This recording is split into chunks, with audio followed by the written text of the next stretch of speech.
क्या आपने कभी महसूस किया है जब आप नहाने के लिए जाते हैं तो अचानक आपके पेशाब का दबाव बढ़ जाता है? क्या कभी ऐसा लगता है कि अभी तक तो कुछ भी नहीं था, लेकिन जैसे ही पानी आपके शरीर को छूता है तैसे ही आपके भीतर पेशाब की इच्छा जाग जाती है? क्या यह एक संयोग है या फिर इसके पीछे कोई खास वजह छुपी है? इस जगत में कोई भी कार्य ऐसे नहीं होता है, हर चीज के पीछे कोई ना कोई कारण अवश्य होता है। अब सवाल यह उठता है कि नहाते वक्त हमें पेशाब क्यों आता है? क्या ये हमारे शरीर की कोई कमजोरी है या फिर यह किसी बीमारी का संकेत है, या फिर ये दिमाग और शरीर के बीच किसी गहरे रिश्ते की तरफ इशारा करता है? बस सोचो, अगर यह सिर्फ शरीर का एक समान काम होता तो हर कोई इसे इतने गहराई के साथ क्यों महसूस करता? स्नान करना केवल एक साफ सफाई का मामला नहीं है। स्नान करना एक ऐसी प्रक्रिया है जिसमें शरीर, दिमाग और आपकी पूरी चेतना जुड़ी होती है। जल, जिसे सबसे पवित्र तत्व माना जाता है, सिर्फ आपके शरीर को नहीं धोता बल्कि आपके अंदर जमा थकान, तनाव और दबाव को भी धोता है। और जैसे जैसे शरीर हल्का हो जाता है उसका दबाव पेशाब के रूप में बाहर निकलता है। लेकिन ये तो सब सतह की बात है, असली कहानी इससे कहीं गहरी है, क्योंकि शरीर का हर अनुभव मन का अनुभव होता है और मन का हर अनुभव शरीर में उतरता है। तो जब आप नहाते हैं तो ये केवल एक जैविक प्रक्रिया नहीं है, यह आपके मन और शरीर के बीच एक बातचीत है। अब सोचो, जब पानी आपके शरीर को छूता है तो क्या होता है? तुम्हारी त्वचा के हर रोम छिद्रों में हलचल मच जाती है, तंत्रिका तंत्र सक्रिय हो जाता है। ठंडक या गर्म पानी का एहसास दिमाग को यह बताता है कि शरीर को कुछ छोड़ने की जरूरत है और उसका पहला तरीका पेशाब करना होता है। लेकिन ये पूरी सच्चाई नहीं है, क्योंकि अगर यह सिर्फ ठंडे पानी का असर होता तो जब हम गर्म पानी से नहाते हैं तो फिर यह क्यों होता?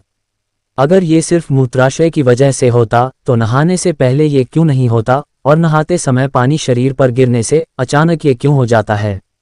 यही वह राज है जो लोगों को हैरान कर देता है। जैसे ही आप नहाना शुरू कर देते हैं तुरंत शरीर आराम की स्थिति में चला जाता है, और जैसे ही शरीर आराम करता है सबसे पहले वह दबाव को रिलीज कर देता है। ये दबाव कभी पेशाब के रूप में दिखता है तो कभी गहरी श्वासों में और कभी थकान के एहसास में। इंसान तब तक दबाव में रहता है जब तक वह खुद को छोड़ना नहीं सीखता। नहाना, पानी में डूबना, ये सब काम इसलिए अच्छा लगता है क्योंकि यह आपके अंदर के बोझ को हटा देते हैं। बस याद करो, कभी गर्मी में जब तुम ठंडे पानी से नहाने बैठते हो तो पानी का पहला छिटा ही से पूरा शरीर एक झटका महसूस करता है। उस झटके में शरीर कुछ देर के लिए नियंत्रण खो बैठता है, और नियंत्रण खोने से इच्छा प्रकट होती है। अब आप सोचेंगे कि क्या ये हर किसी के साथ होता है? तो हाँ, लगभग हर किसी ने कभी ना कभी इसे महसूस किया होता है। लेकिन फर्क ये है कि कुछ लोग इसे सामान्य समझकर भूल जाते हैं और कुछ लोग इसके पीछे छुपे हुए राज को तलाश करना शुरू कर देते हैं। और जो तलाश शुरू कर देते हैं तो वे जिंदगी के असली ज्ञान के करीब पहुंच जाते हैं, क्योंकि यहाँ एक नाजुक बात छुपी हुई है। पानी और पेशाब दोनों एक ही तत्व से बने होते हैं। जब जब पानी बाहर से शरीर को छूता है तो शरीर के अंदर मौजूद पानी का तत्व भी प्रक्रिया करता है। यही प्रकृति का संतुलन है। यह एक अनुनाद है, शरीर और प्रकृति के बीच जो रिश्वता है बिल्कुल आईने जैसा होता है। जो कुछ बाहर होता है वो अंदर भी परिलक्षित होता है। तो जब बाहर का पानी तुम्हारे शरीर से मिलता है तो अंदर का पानी यानी पेशाब भी बाहर आने को बेचैन हो जाता है। लेकिन अब सवाल उठता है, क्या ये सिर्फ पानी या मूत्राशय की बात है, या इसके पीछे कुछ और भी है? क्या ये किसी कमजोरी का संकेत है? क्या ये किसी बीमारी का शुरुआती लक्षण है?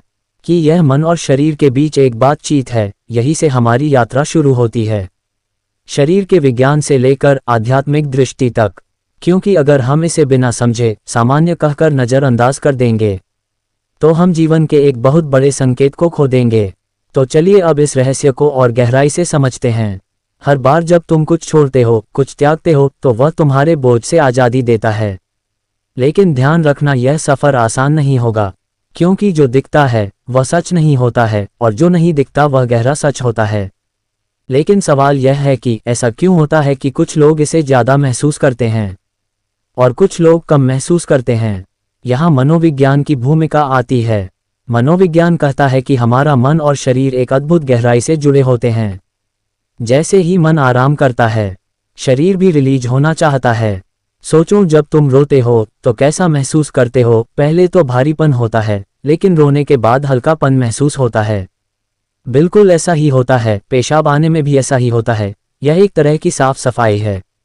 और नहाना भी एक ऐसी ही प्रक्रिया में है जो आराम और तरोताजगी दोनों को जगाती है। इंसान लगातार दबावों के नीचे रहता है, तनाव, इच्छाएं, डर, भय, क्रोध, प्रेम, चाहत सब अंदर जमा रहते हैं। जब आप नहाते हैं तो पानी सिर्फ शरीर को नहीं धोता, आपके दबावों को भी पिघलाता है, और जैसे ही दबाव कम होता है, शरीर से छोटे छोटे रिहाई के संकेत पहले मिलते हैं। मतलब पेशाब आने की इच्छा सिर्फ जैविक नहीं है, बल्कि मनोवैज्ञानिक भी है। यह इस बात की निशानी है कि जैसे ही आप आराम में आना चाहते हैं, वैसे ही शरीर भी राहत चाहता है। पानी सिर्फ शरीर को साफ नहीं करता, यह आपके अवचेतन तक पहुंचता है, क्योंकि पानी का अस्तित्व बहुत गहरा है। आप मां के गर्भ में पानी से घिरे हुए पैदा हुए थे। आपके पहले अनुभव पानी से घिरे हुए होते हैं। इसीलिए जब भी पानी आपको छूता है, आपका अवचेतन सक्रिय हो जाता है। इसीलिए नहाना इतना सुखद लगता है। इसीलिए पानी में डूबना, किसी झील के किनारे बैठना, समुद्र के किनारे बैठना बहुत ही आरामदायक लगता है।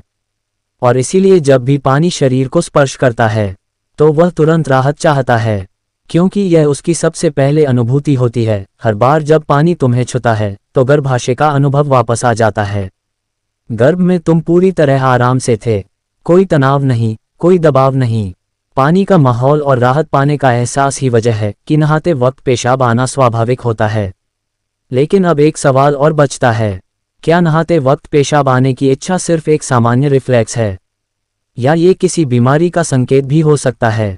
विज्ञान मानता है, अगर यह समस्या है, ऐसी प्रक्रिया बार बार होता है, बहुत ज्यादा तलब है, या फिर आप इसे कंट्रोल नहीं कर पाते, तो यह ओवर एक्टिव ब्लैडर या किसी और मेडिकल कंडीशन का संकेत हो सकता है।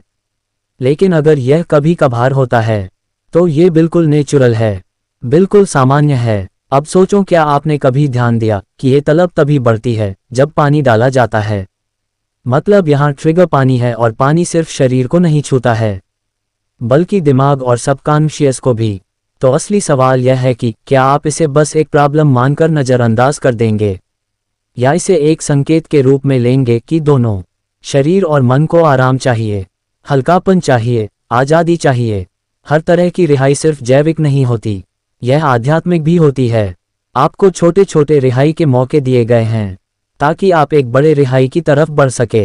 पेशाब, आंसू, हंसी में सब छोटे छोटे रिहाई के तरीके हैं, लेकिन ध्यान सबसे बड़ी रिहाई है। मतलब अगर आप समझ पाओ कि इच्छा क्यों आती है, तो ये केवल एक शारीरिक अनुभव नहीं रह गई, बल्कि ध्यान की तरफ एक कदम बनेगी।